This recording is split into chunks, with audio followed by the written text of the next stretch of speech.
Good morning, good afternoon, and good evening. Hope all of you are having a great day.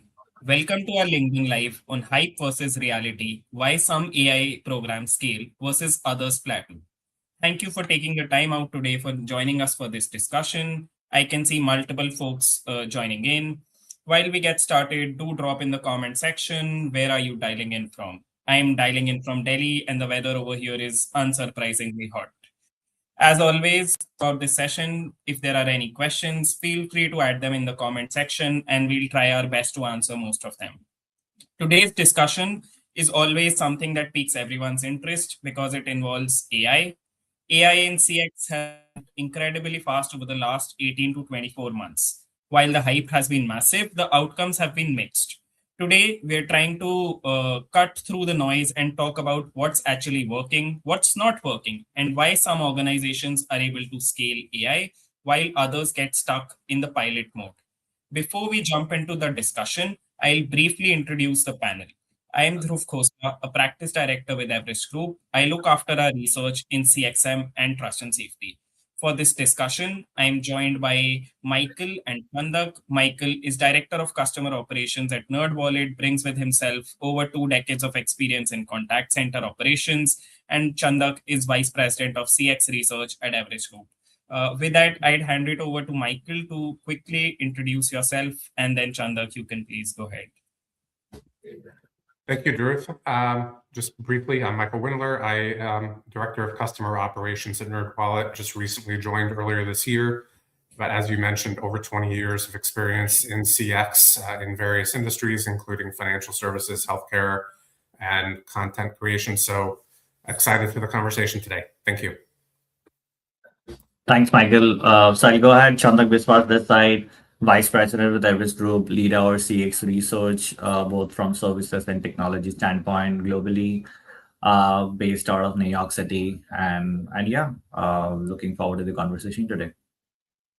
Yeah, thank you, Michael. Thank you, Chhandak, for sharing your perspective on this particular topic. With that, I'd jump right in.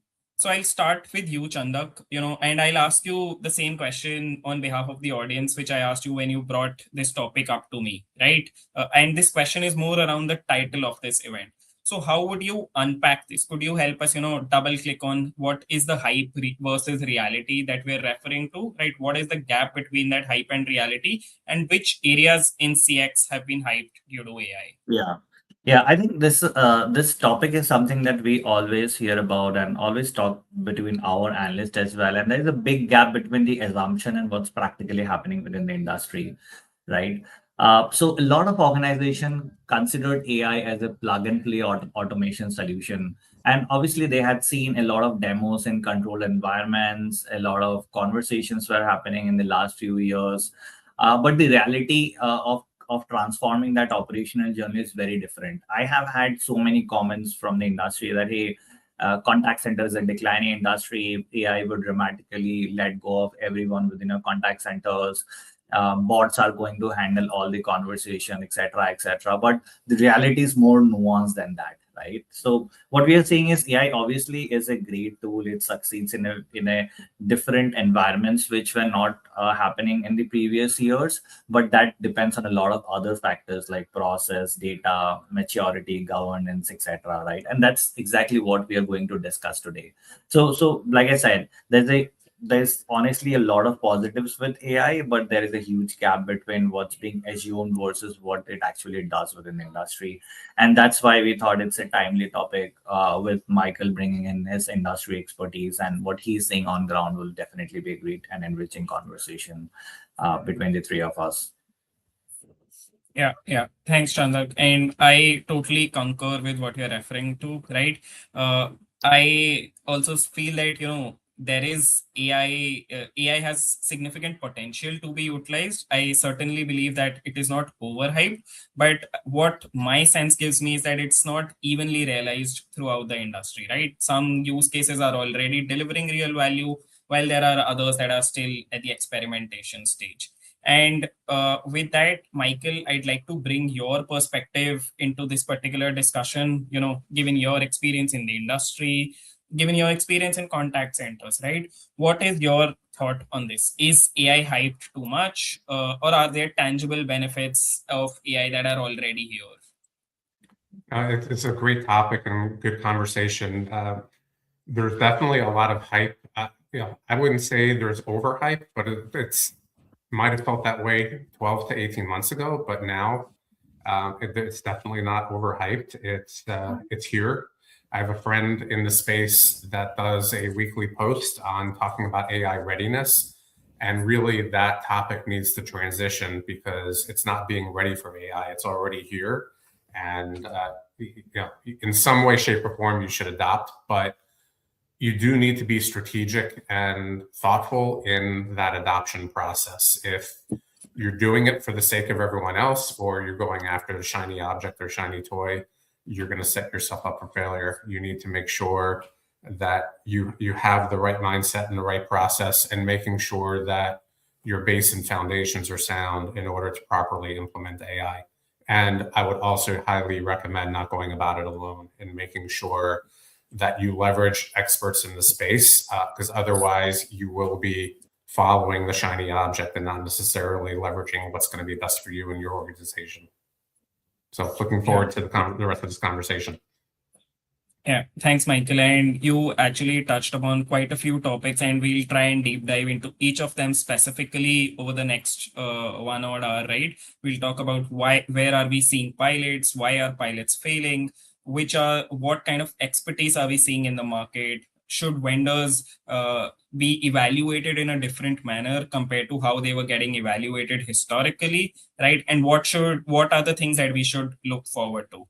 With that, I'll try and get into the thick of things. And my next question to you, Michael, that if I were to build on your experience and ask you that which are those specific CX use cases that are generating the clearest and most defensible ROI, and what does the evidence actually look like? So it really comes down to, like, as you're looking to focus on this area, when it comes to ROI, there needs to be buy-in from leadership. So you need to walk through, present the model in which it's going to show that the ROI is there, and understanding that it's not going to happen overnight. One of the things I like to talk about that's evidentiary when it comes to that is leveraging the insights and metrics and data and KPIs and all of that to take that information and then incorporate that into the life cycle and rigor of the organization, so that you're passing that information back to product or sales or whomever it may be. So it's one thing, like, CX has been sitting on this data for a long time, but now with AI accelerating the information that's at your disposal, making sure that it's working throughout the org so that the benefits are there in providing a product that's going to deliver to your customer, or providing the different nuggets that are going to help sales accelerate their efforts. So as you do that, then that ROI starts proving itself out. And it's important to make sure that you have that buy-in throughout the various parts of the organization. Otherwise, you're just going to be sitting on more data without any use of it. Yeah. No, I think utilization of data from an enterprise perspective is really critical in defining how success gets measured, or, if you're able to successfully implement AI as well. So let me actually double click on your response, Michael, and ask you a follow-up around that, right? Do you see that AI is, at least when I interact with a lot of enterprises or service providers, there's this confusion around whether, there's a lot of focus given to front-end automation, but the real value lies in back-end, enabling the agent.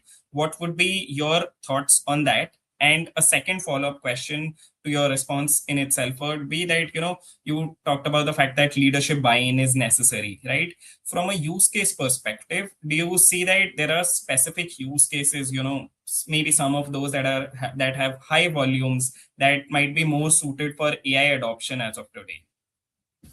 No, great questions there. In regards to the latter, there's definitely certain use cases that obviously it's going to depending upon your business and what your support or service teams are providing services for. But the way to look at it is where you're going to get the best return. In some instances, if it's high volume, easy process where that can easily be automated, take advantage of that. It's kind of like looking at the low-hanging fruit. And the trick there, though, is making sure this really ties into the first part of your question, in that there needs to be an ongoing focus in conversation with your teams and making sure that upskilling is occurring, because as you implement those automations, leveraging AI, then the need for, let's call it slush tickets, if you want to call it that, is being handled by AI, but now the more complex conversations are being handled by the humans. You need to make sure that you have the right skill set, you have the right people in place to provide that skill set. So that's part of the ongoing conversation that has to occur. And there needs to be that balance of making sure that as you're implementing the right tools, that you're doing it both back end as well as front end, leveraging, there's so many different AI tools that are out there, and there's great opportunity to leverage many at the same time, and figuring out what's going to work best to service your customer, as well as what's going to provide that upskilling assistance for your agents as well. And if you can provide that balance, then that's going to set you up for success. Yeah, that perfectly makes sense. That, in a lot of cases, the context actually varies, and that could define whether you should use AI in an internal role, or whether you should also, to what extent can you use it in a client-facing role. And it's here where, Chhandak, I would want you to chime in as well, because we as industry analysts have been tracking this space quite closely. In your discussions with enterprises, and I want to take a slightly different lens over here, because I asked Michael around use cases. I want to flip it over here and ask you about industries. Which are those industries that you see, have over delivered on their promises that were made with respect to AI historically for CX, and which are those industries which, are currently under delivering on their early promises? Yeah, that's a great lens through. I honestly do not think any industry has over delivered.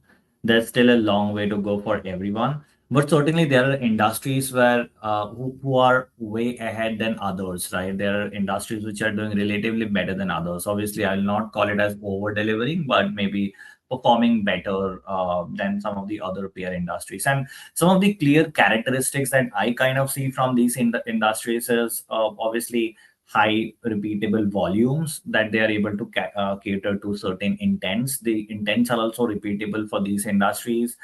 Some of these industries are very matured in terms of their digital channels. If you think about a telco or a retail or a technology company, fintechs, they are quite mature in terms of the different channels that they are supporting in.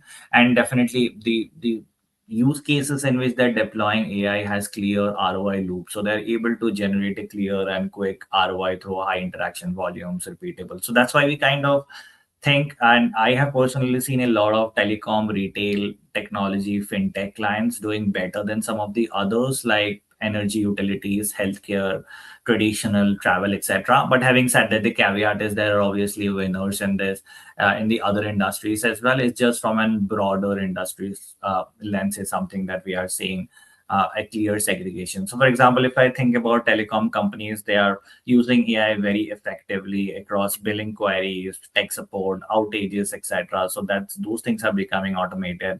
Retail companies, I think, has used AI not just in their customer interactions in the front end, but now they are also connecting their supply chain, procurement, etc., their store operations, everything together, because every interaction, every decision for them is becoming important, and AI is definitely helping them to manage those more efficiently. So there are multiple angles for everyone. Even for fintechs, they are doing definitely better than some of the traditional financial services organization, in which they are using AI for payments, dispute management, frauds, etc. So those things are becoming very important. And I think what I'm trying to say over here is the journeys for these organizations are very structured and measurable, and it had not always been like this. There is a very concerned or concerted effort from these organizations to make the journeys more organized. And that's what, like Michael was mentioning, around data connecting different systems together. So some of these organizations and some of these industries are doing it better. So now, If I contrast it with the other side of the chart, which industries are not doing that great as compared to the ones that I just spoke about, like energy utilities, traditional BFSI, healthcare, travel, a lot of these organizations still suffer with fragmented data sets, siloed views in which different views don't talk to each other. There are definitely a lot of regulatory constraints, regulatory focus on some of these companies, and specifically in healthcare and BFSI industry.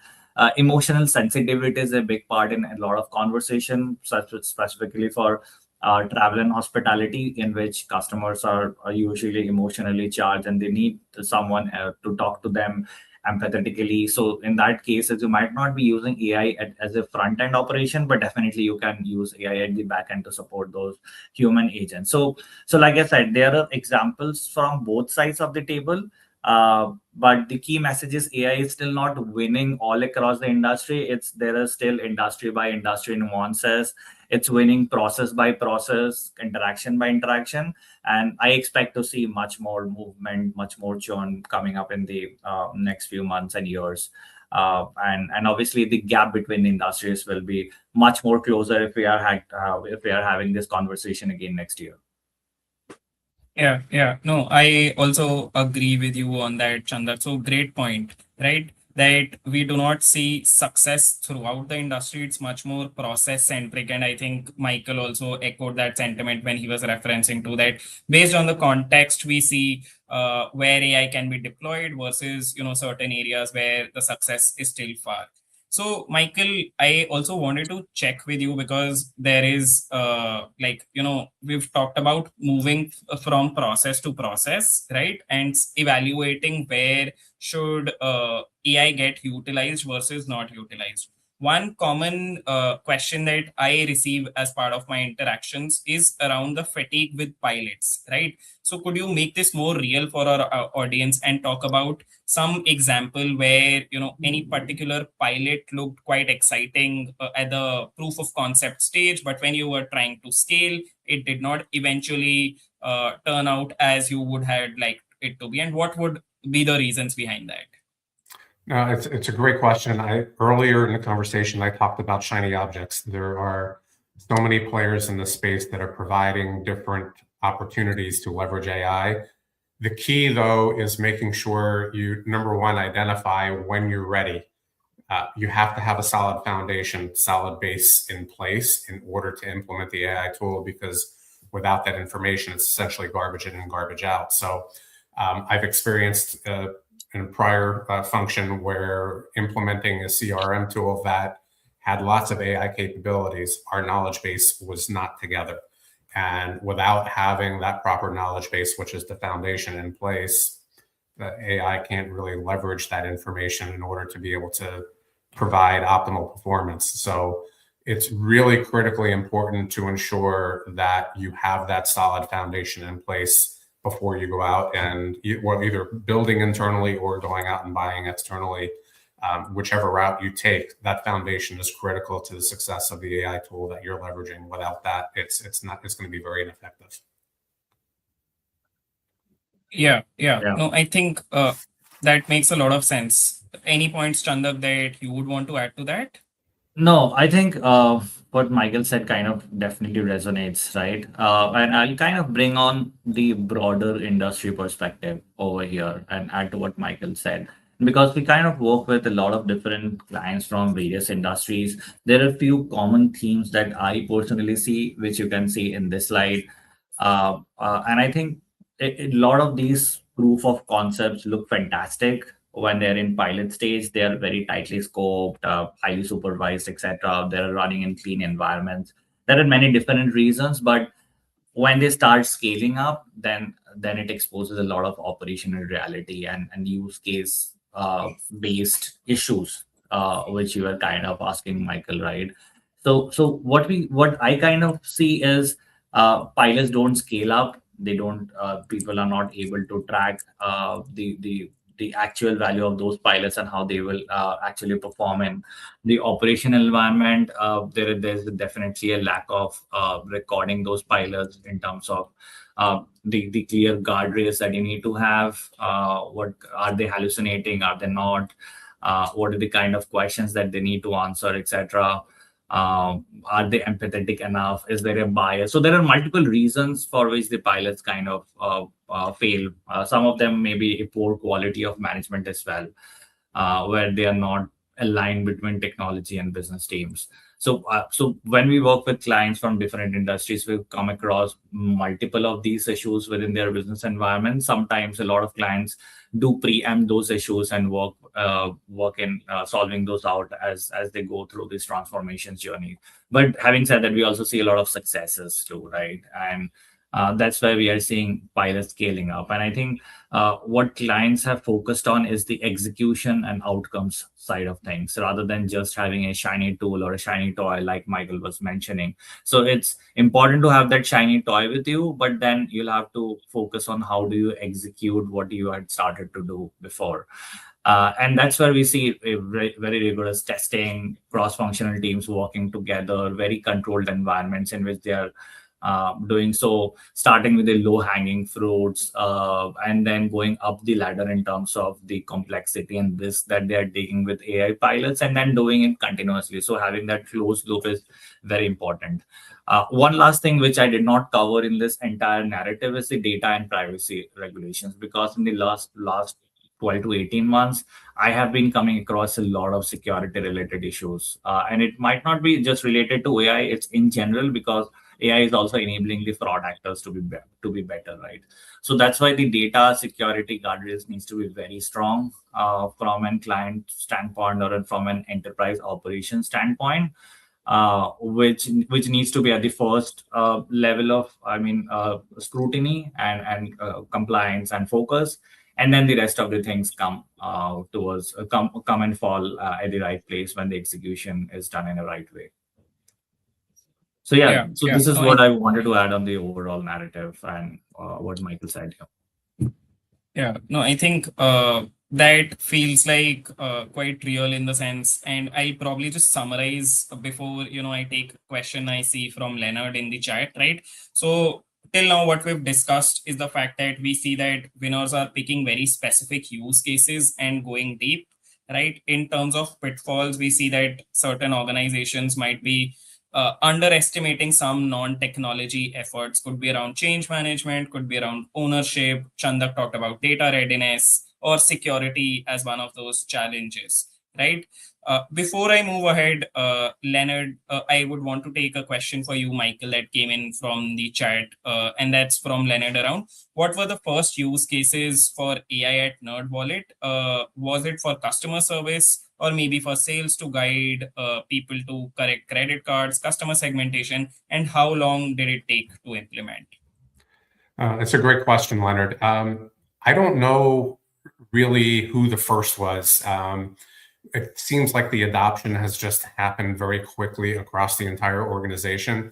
And part of the reason for that, like we've kind of recently termed AIifying or AIification within our organization. And it really starts from bottom up as well as top down. Our CEO is heavily involved in leveraging AI wherever it takes place, but I can't say who was the first. I can talk about areas within customer experience, within HR, within customer communications, and obviously product and engineering. Really every touch point within the organization is very much buying into AI and what it can do for us. Some of it is buying tools off the shelf that'll help us accelerate and expand our products and services. In many areas, it's a lot of innovation that's happening from within and being able to build AI agents and leveraging Claude Code as an example to be able to enhance and accelerate what it is that we're doing. So as much as a customer of NerdWallet, you may see some AI capabilities on your end, it's probably 10x what's happening on the back end and what we're doing in order to accelerate and provide the products and services that our customers love and enjoy. So it's not any one place. It's really across the entire organization, and it's very satisfying and great to see that buy-in from every level of the organization.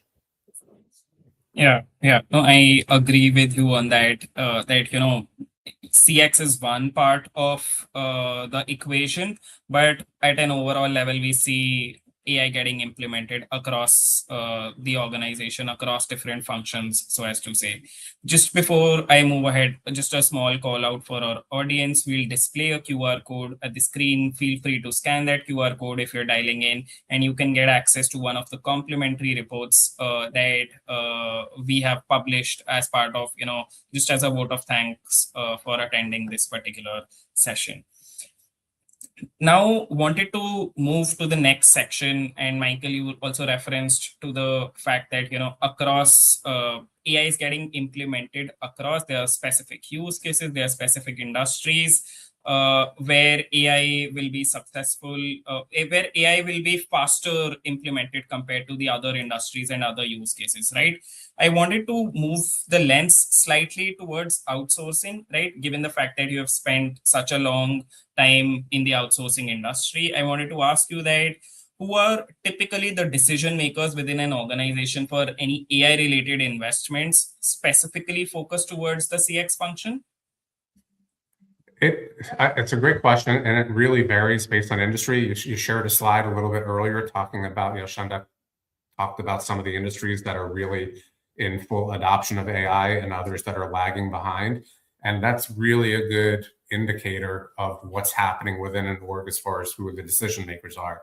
I've experienced some orgs where it's part of IT. It may be the CTO or CIO. That's the one that's pulling the strings there. In other parts, it may be in the operations side. In other areas, in where I am now, I'm part of the product organization. So it really depends on the org construct and setup.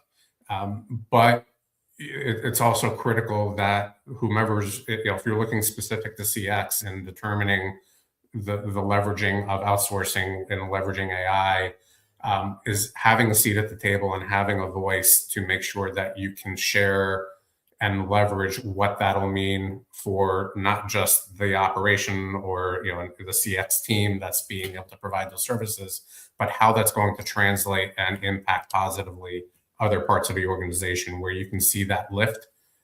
That's going to help that decision. But who's making that decision varies widely depending upon the company, very much depending upon the industry. I've been in healthcare where I've seen things moving a little bit more slowly. In fintech, financial services, where I am now, things are accelerating much more rapidly. So you're seeing those decisions made more quickly and not having to go as high in the org to make that decision. Yeah.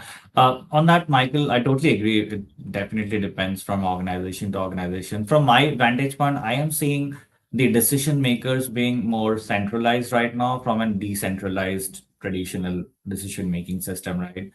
I used to see a lot of BUs taking their own technology decision, vendor related decision, which they still do, but then a lot of Gen AI related implementation are being done from a centralized perspective. Sometimes even I've seen examples in which parent organizations are doing it for subsidiaries, in which they're unifying everything together and doing it at a centralized level. Do you agree with that? Do you see that as well, or is it still one of the examples that I am seeing? I think it's a little bit of both. And again, I hate to keep harping on this, that depends on the company, it depends on the industry. Where I am now, we operate in a single threaded team environment. So you have, and that's done intentionally to accelerate what we're doing and what we're providing to enhance our product. So there is still quite a bit of decentralization that's occurring, but there's also a ton of sharing of information to make sure that where we're seeing success, that's quickly leveraged throughout other parts of the organization. So in that regards, we're operating a little bit in a hybrid mode. Got it. Makes sense. Got it. So if I may ask a follow-up to that, Michael, right? You talked about the fact that there are different stakeholders involved in the decision-making process. But if I were to zoom the lens a bit out and ask you that, has the vendor selection criteria in itself changed with the intervention of AI? And if you could throw some light upon how different did that look in the overall industry a couple of months ago versus how does that look right now? Yeah, it's a great question. I think when it comes specifically to BPOs, that is changing rapidly. And historically speaking, if you're looking to outsource your contact center in some way, you're looking at a model in which you're paying per seat or you're paying per minute. That's the model that's been in place for, I don't know, 30 plus years. That is now quickly changing, and it's more about results and how many conversations are you resolving for us, and getting the BPO to buy into making sure that they are a part of that solution. And if they're not delivering the results, then they're not getting paid for it. So that's what is quickly becoming expected in the industry, and the BPOs that are staying on top of that and are accelerating that type of a model are going to succeed, and others that are still stuck in what we were doing 20 years ago are going to have challenges in the near future. Yeah, that makes perfect sense. That you're shifting away from what can somebody build to what can they actually deliver, and what can they actually scale in production. There's focus more on execution capabilities rather than what you can demonstrate in only demos and not scale about later.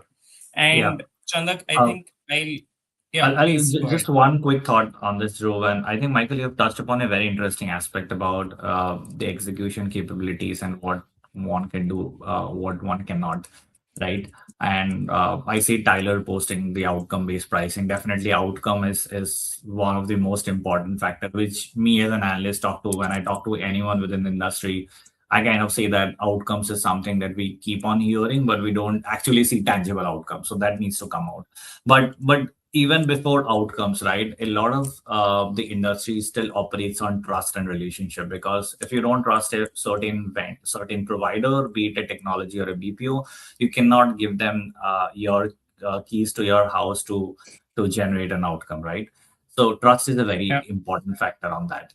And just harping on that trust factor, different BPOs have different relationships within an organization, such as yourself as well as some of your peer organization, right? Even technology providers have their own set of relationships. So based on what you have seen traditionally, the kind of work that they were doing with, say, CTOs, CIOs, CX leaders, procurement leaders, etc., which kind of providers are better positioned to succeed in terms of the relationships that they have built over the years, as well as the trust that they have built over the years? So what's your Yeah. view on that? I'm sorry, Chhandak, you were asking me that question. I Yeah, apologize. yeah. Okay, if you would quickly repeat that again.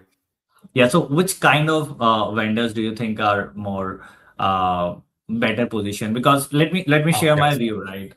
yes. Maybe that will help you understand the question better. So if you can bring back the slide. So what I personally see is within the industry, I kind of see four different kind of providers, right? The large CX BPOs as well as niche CX BPOs, right? And I'm seeing a lot of investments happening from the large CX providers. They're building orchestrating layers, they're building co-pilots, AI-enabled workflows, etc., end-to-end platforms. So there's a huge investments happening from large CX providers, and that investments are also based on their relationships, their trust of being able to pitch it to their clients, deploy in client environment, drive sales, etc. And the niche smaller set of CX providers also are also following that suite, but they might not be going all overboard, right? They will be they are mostly going niche within, say, a certain industry, bringing very niche capabilities both in terms of technology and domain. So their focus is very specific, but on similar lines. But when I see IT vendors, the IT services providers in the past, they're partnering with a lot of CRM, ERP, analytics related software providers, and they're leveraging those years of partnership with them to embed AI, right? Bring in those providers to their operating environment, and leveraging those successful over the years partnership to deploy it in their client environment. So it's more like tag team effort that we are seeing for the IT services vendors, right? And then if I think about the niche technology providers, they are more focused on their product, their niche product, which they are a lot of times deploying directly to clients such as yourself and your peers, but also at the same time partner with the other three type of vendors that I'm kind of saying. So this is my overall view. But a lot of these things are based on relationships and trust and outcomes that they have, I mean, gained over the years. So what's your view? Like, which kind of providers do you feel is better positioned over there? Yeah. So I don't know that it fits into any one bucket per se. There Okay. are some versions of the BPOs that are accelerating more than others. There is a lot of investment with the larger providers. However, it's important for the providers to making sure that it's a seamless investment, in that very few clients are going to go all in with what they're providing. It should just be on the back end what the tools are going to do for me without handing over the keys, so to speak, so that they're going to be doing everything first. And then as a client, you're kind of stuck and you're married to that for a long time. So it's important that the services provided are going to be nimble and flexible to allow the client to be able to move as they need to as well. For me, I've typically worked in SMBs where I'm not as much looking at the larger providers. I'm looking at probably somewhere in between, and looking for ways in which they're going to suit the needs of my organization.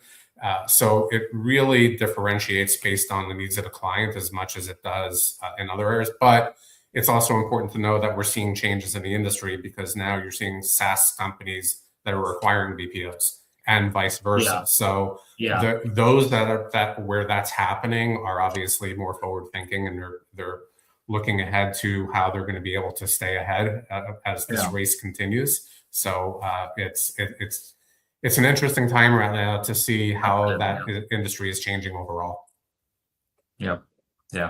It most definitely is, right? With the kind of vendors and the kind of value propositions that they had, historically we have seen BPOs of the world talking about more seats on the ground, right? Now they are also talking about their AI capabilities, whether they're making partnerships or some of them are in fact even investing in their in-house solutions and trying, or there is the third approach that Chhandak talked about, that some of them are trying to orchestrate capabilities as well. And then there are new set of vendors that have never been here.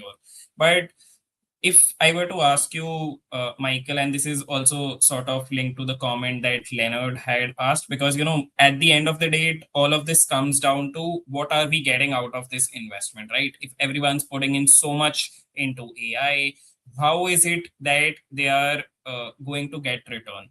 One challenge that I've typically seen around ROI is, the expectation is often immediate, but the reality is that it will take some time to compound over, right? So from an enterprise perspective, given your experience in the industry for so long, what do you think is a realistic measure for ROI from AI in CX? What do you think? How should enterprise realistically expect an ROI?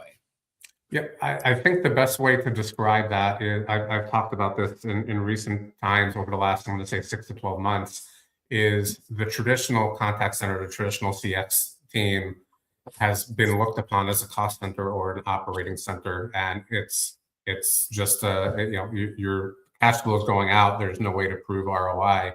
But with the advent of AI and automation, where you can now change that mindset and really change the function of CX into an intelligence center, where now you're providing the signals and the insights and the analytics to be able to pass back cross-functionally to say, okay, now we can leverage this information to improve sales, to improve product, to improve service. And as a result, you can now directly tie that ROI back to the CX operation. That didn't exist 2 years ago, and now that's becoming paramount as part of that. So there is proof now. There is a way to measure it. You can measure it through retention. You can measure it through product enhancements, which will turn into retention.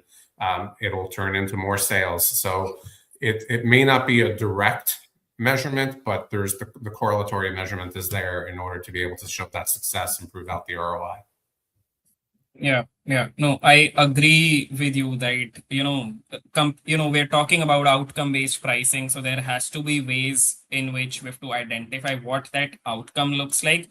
Chhandak, do you have any thoughts around, what would be for you those top metrics that any successfully deployed AI program in CX would be tracking versus the laggards that might be missing out right now?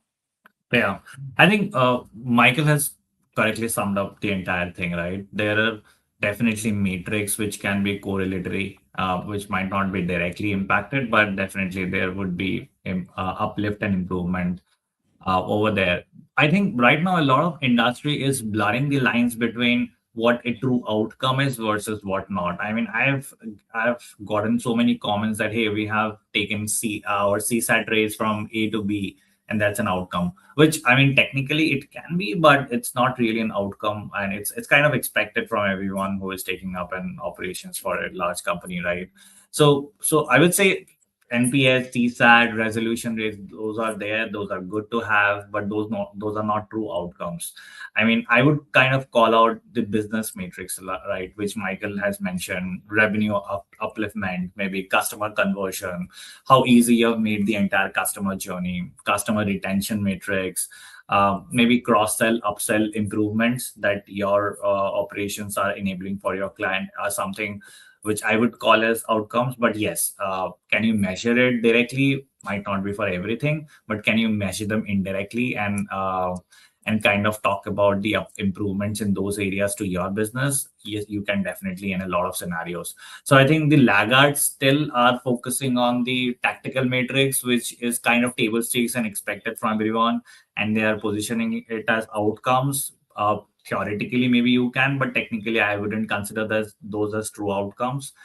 True outcomes will be more when you think from an organizational standpoint that you're supporting, rather than being very narrow in your own operations, and making things better in your floor, which obviously is important at the end of the day, but now the time has come to think much broader than that.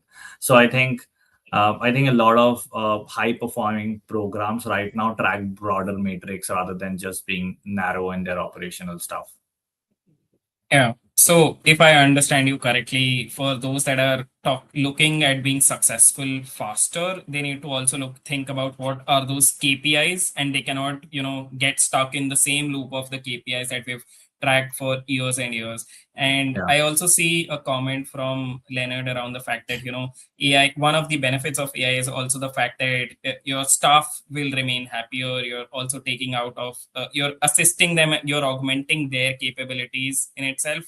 One other metric that I can think of is also, that I see leading organization are also tracking how much AI is actually getting utilized, right? In a lot of cases, we've seen AI getting deployed, but not actually getting utilized. And, Yeah. in fact, in some cases, not even leading to any behavioral change. So trying to actually correctly measure those metrics is going to be the single most important factor in terms of whether your deployment actually generates a return on investment, or whether it does not really scale beyond the pilot stage. Yep. Yeah. So Chandak, I mean, if I were to also ask you a follow-up question, and if there was a CX leader who's listening into our conversation right now and who's planning on scaling their AI program over the next 90 days, what would be the single most important thing that you believe that CX leader should do so that they are able to, for with their AI investment, they are able to make it enterprise wide scale and not get stuck in the pilot? Yeah. I think I will kind of summarize what I've been saying in the last 45 odd minutes is it's important for any CX leader to not just focus on pilots. Obviously, pilots are important, but it's much more important for them to create a holistic operating model, right? That's the single most important part, and the rest of the things will follow. I think for any leaders, and I'm sure a lot of CX leaders are already doing so, but if someone is not doing so, I think for them it's important to create a clear governance structure, right? Aligning business and technology teams together, which I've already mentioned in one of your questions previously. Assessing your risks, right? Starting with low risks, high impact, high potential use cases, and moving up the risk ladder. And then finally, the thing that we are talking about, building measurable outcomes away from the tactical API points, right? So there are multiple business and operational areas that they need to think about.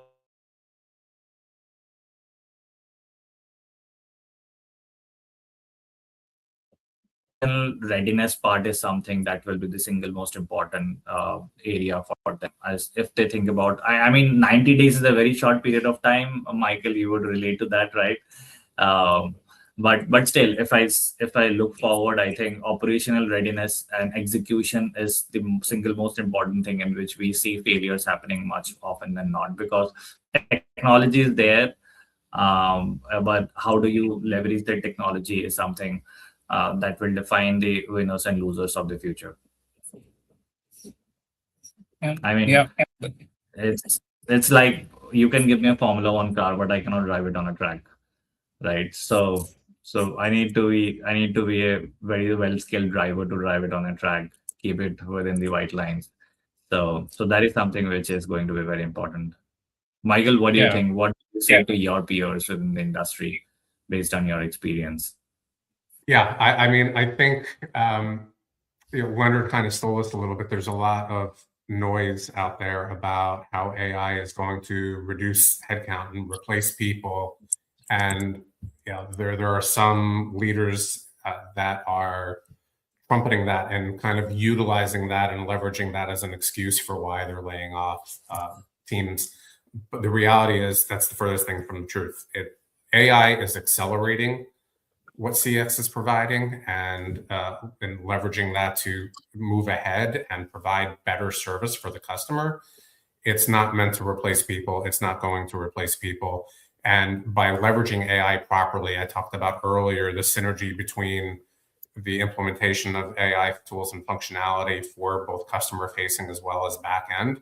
And so much more of that investment happening on the back end that allows for the upskilling of the team and the agents to be able to provide an even better experience. That's where the investment sees the fruits of its labor. It's not replacing the team, it's upskilling them. So now you're providing more of a human touch, more of a human element where AI is unable to provide those answers. And that's where the magic happens. Yeah. Yep. So I think just wanted to thank both Michael, Chhandak for this wonderful discussion. For me personally, the three key takeaways would be firstly the fact that pilots can succeed in controlled environments, but you also need to ensure that your operating model is ready, right? Secondly, if we are looking at measuring ROI, we need to also be looking at measuring the correct KPIs, and we cannot measure the KPIs that have historically been tracked. And thirdly, operational and executional readiness remains the key as enterprises and service providers look to scaling their solutions as we go ahead.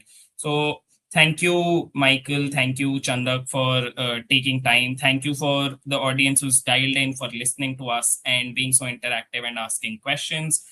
Thank you for this wonderful discussion. It's been a pleasure having both of you and having discussion. For the audience, just one last call out. We have the QR code that's there on the screen. Please feel free to scan that and you'll get access to one of our complimentary reports. Thank you. Yeah. And thanks to you as well, Dhruv, for moderating this conversation. Yes. Thank you, Dhruv. Thank you, Chhandak. Thank you so much. Thanks, Michael.